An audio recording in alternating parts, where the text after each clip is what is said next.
दुसऱ्या अपघातातील जखमीला उपचारासाठी घेऊन जात असताना रुग्णवाहिकेचा पिकअप वाहनाशी झालेल्या भीषण अपघातात रुग्णवाहिका चालकाचा पुढील उपचारासाठी आळेफाटा येथे नेत असताना मृत्यू झाला।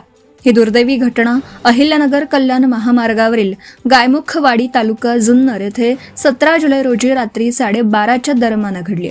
मिळालेल्या माहितीनुसार 17 जुलै रोजी रात्री 12च्या दरम्यान खामुंडी गावाजवळ टेम्पो आणि ट्रक यांच्यात झालेल्या धडकेत काही जण जखमी झाले होते।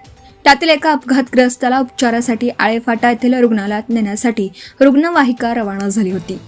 गायमुखवाडी गावाजवळ पोहोचता समोरून येणारे पिकअप वाहन आणि रुग्णवाहिका यांच्यात जोरदार धडकेत रुग्णवाहिकेचा मोठ्या प्रमाणात चक्काचूर झाला।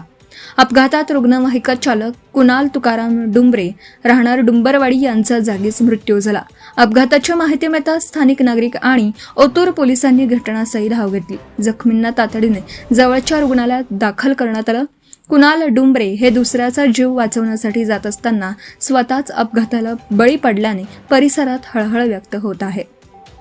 ओतूर पोलिसांनी घटनेचा पुढील तपास सुरू केला आहे। Bureau report, police times news, Sangli. Subscribe now and press the bell icon. Never miss an update.